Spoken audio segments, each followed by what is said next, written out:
Okay, Call of Duty just added what I think is the coolest bundle they've ever done before. It's called the Doom Bundle, and it is inspired by old school Doom games. It comes with a chainsaw and a shotgun. They both have insane, like, low resolution animations. It's crazy. But today, we are going to make it in real life. We're gonna print it out, and then we are going to sand it, prep it, and we are going to paint it. And then the final piece on the top is we're gonna make it kind of work. Not really, it's not gonna fire, but it will pop out some little shells, which I've never done before. So hopefully it goes well. We gotta get upstairs, get the files ready for print, and we'll see you right there. All right, and here we are. I've got the file all loaded into our bamboo slicer here, and I put it on 5 different sheets, and I'll just kind of quickly go over what they all are. We have the end of the shotgun, we have kind of the middle part, and then we have the back end here. We also have a couple of shells, which we'll get to in a second, and then a couple of extra little pieces here. Now, I hooked up with my buddy Rectangulator, and he does a lot of my 3D work for me and just helps make these files ready for print, because I'm still kind of learning. I'm doing my best to, you know, learn Blender and a few other softwares, but this is what we got. So I'm gonna go ahead and we're gonna start printing these off one by one, and then once they're done, I'll show you kind of how they went. Then we'll get to work prepping it for paint, and we'll see you guys there. Alrighty, now we've got most of it printed. We got one more piece that we are working on, but let me show you what we got here. All right, so we have, starting with our back piece, we are missing the trigger that we are printing right now. Then we have the front end here. We've got the middle portion. We've got our 2 little shells here. And then we have a whole bunch of little connectors and things like that. And we've got a couple of springs. The way that this is gonna work is we are going to be able to connect this piece with the middle part, and then that will be able to just basically act like a hinge, and that will be solid. First thing though that we need to do is we need to glue these 2 pieces together. I am just going to attach them with this Gorilla Glue that I've been using in the last few videos, and we are going to dab a generous amount here. We want this to be really strong. That looks pretty good. That might go out the sides a little bit, but that is totally fine.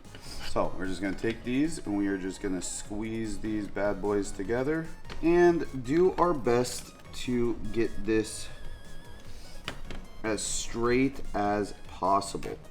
All right, that's looking pretty good. We are going to be adding a bunch to this, so it doesn't have to be perfect, but the best that we can do now in lining it all up will save us a ton of time down the line. So I'm gonna take my JB Weld here, and this is a resin glue. It's UV activated, and I am just gonna put a little bit right here on the seam, and then we're gonna hit it with the UV light. And then basically, I like doing this with this Gorilla Glue because the Gorilla Glue is really strong, but it takes a while for it to harden. So I like using this JB Weld, which dries essentially instantly as soon as you hit it with the UV light.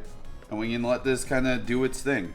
Let that set up. All right, also with this piece drying, let's just start tackling this piece. And it doesn't need a whole lot of work. There is a little bit around here where there was some supports that were not too nice, a little bit here as well. So let's get to it.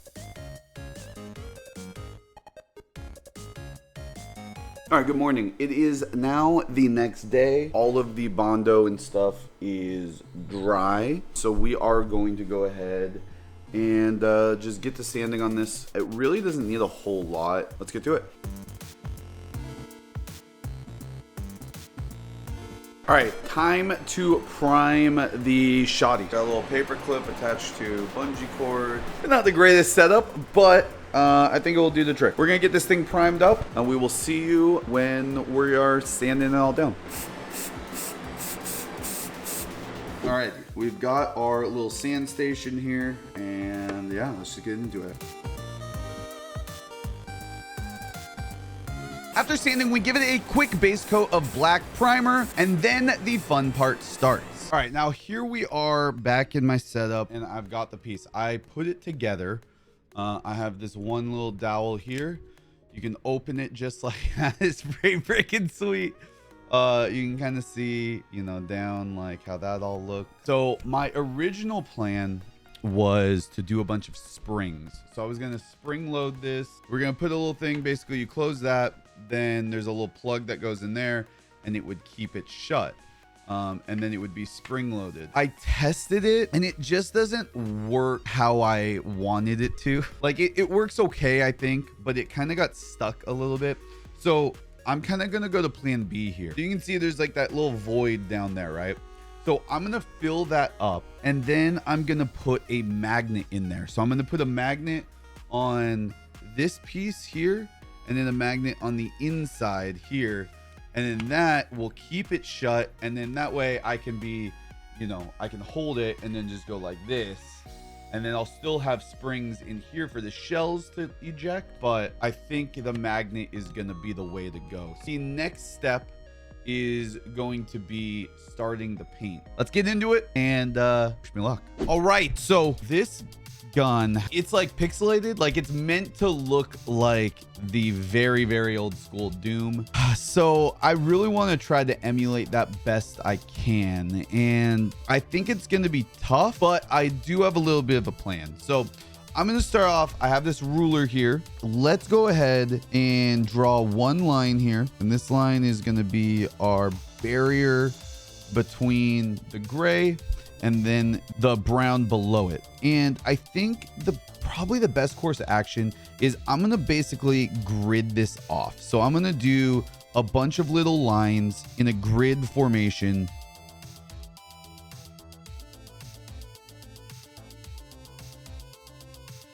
All right, so there we go. We got a nice little grid here to work with. I'm gonna try something on this side before I move to the other. See if this grid kind of shows through. If it doesn't, I'm gonna redraw it. If we do, we waste our time, but at least I know that this is pretty easy to do. So let me grab these browns. So we got, this is our very dark, okay? Then we got this, which is a little bit lighter. Then we got this, and then we got this one. This one, I'm not sure if we're gonna use, but it's good to have it. I'm gonna put it over here just so I don't forget about it. But I think these 4 colors should be solid for what we want. I think for the base color here, I'm gonna go with this. I'm gonna use this big old brush here, and we are gonna just start putting it on the surface. And yeah, the grid is gone. Guys, the grid is gone. Can we get, if you've gotten to this point in the video, can we get a rip grid in the comments, please? And yeah, we're just gonna get our base coat down here and we'll talk to you after.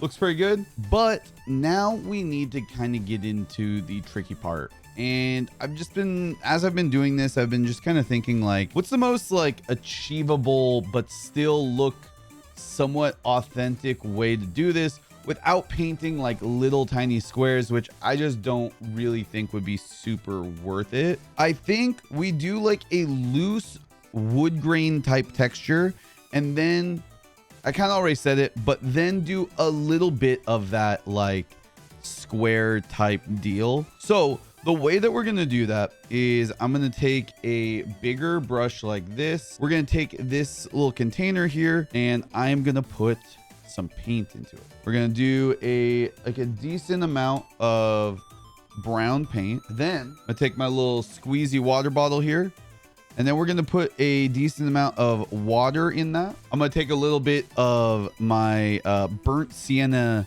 acrylic ink. I'm kind of making like a little bit of like a cocktail here. This is like very similar to how I would do like a black wash. We're also going to put a little bit of the matte medium, which we also put in the washes. And I'm just going to kind of swirl this around a little bit. Now let's look at that texture. The texture is a little bit watery. This is essentially a wash right here.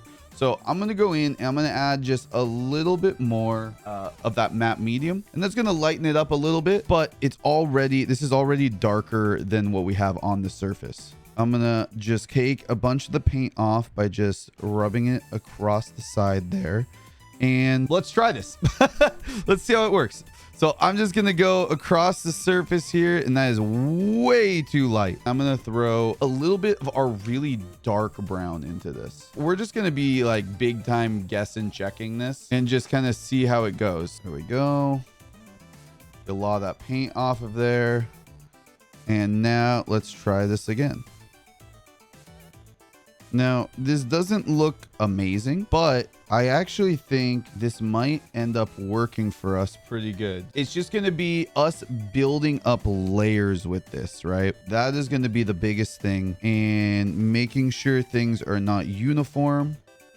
That is what we want right there. You see that little texture coming through? It's kind of we're starting to get the vibe that we want a little bit. So I'm just going to keep working with this, and we will see it after.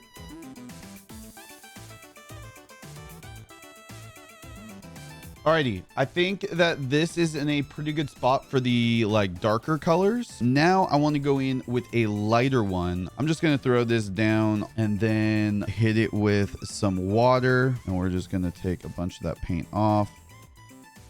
And then we're going to go in and just in the center portion here. So this is like a little extreme, I think, but we just want it in the middle. And then I'm going to go in paper towel, just like a wash. And I'm just going to kind of drag that away.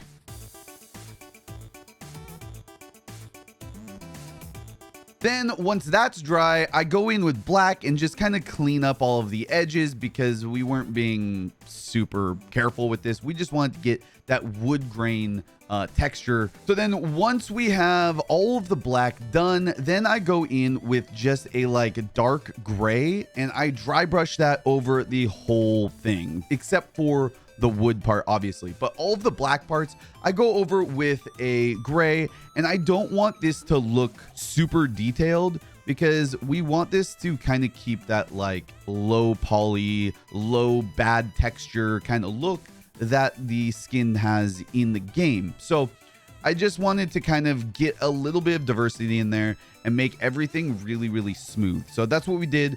Dry brush the gray all over it. And then once that was done, I went in and put in some kind of like boxes. So I had a bunch of different grays and just kind of made my own pixels. And I think it looks okay. I think it does the job of like showing that there's supposed to be kind of like pixelated areas here. And then we let that dry. The next thing that we're doing is the blood. And this is really the most important part. And this is where the like pixelated or like making it look exactly how it does in game, that's really the most important part. So I again did a little bit of a grid, and I took a ruler and essentially just made straight lines in the length that I wanted the drips to be. And this basically made it so that I could have those perfectly straight lines, and then box off and like kind of have hard edges for all of the drips.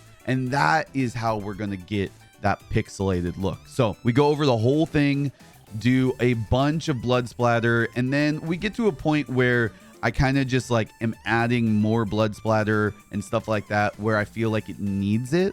And I really, really took my time here because it's very easy for me in this type of painting to be like, okay, I'm kind of over it. Let's get to the end. And yeah, so it took like probably 2 coats to really have it solid. I wanted that red to really pop. And once we did, then there was only a few steps left. I did some touch up. I did a little bit of a black wash just to kind of tone down some of those pixels that I painted on there. And then we had to do the shells. So the shells I kept super simple. I did some red, and then I started doing my gilding wax and then put gold over it. And basically what this did was, as I kind of like touched them and used them, it kind of let the silver shine through the gold a little bit, and it made it really look like kind of weathered, but also like blocky. So I don't know. I think it looks cool. So then we had to get this thing all sealed up. So then we put all of the pieces together, and it turned out like this. I absolutely love this thing. I think this might be my favorite thing that I've done so far. The springs didn't really work. We had to, you know, kind of transition to using the magnets to keep it shut. And then the springs just didn't really work to shoot out the shells, which I think is fine. It just once the paint was on there, it was just too much like friction, I guess, or like it kind of stuck together a little bit too much. But the shells still come out. You can reload them. And I think it's freaking cool. I think the model turned out great. And yeah, if you guys enjoyed this video, please like it. And don't forget to subscribe to the channel. And we will see you guys in the next one.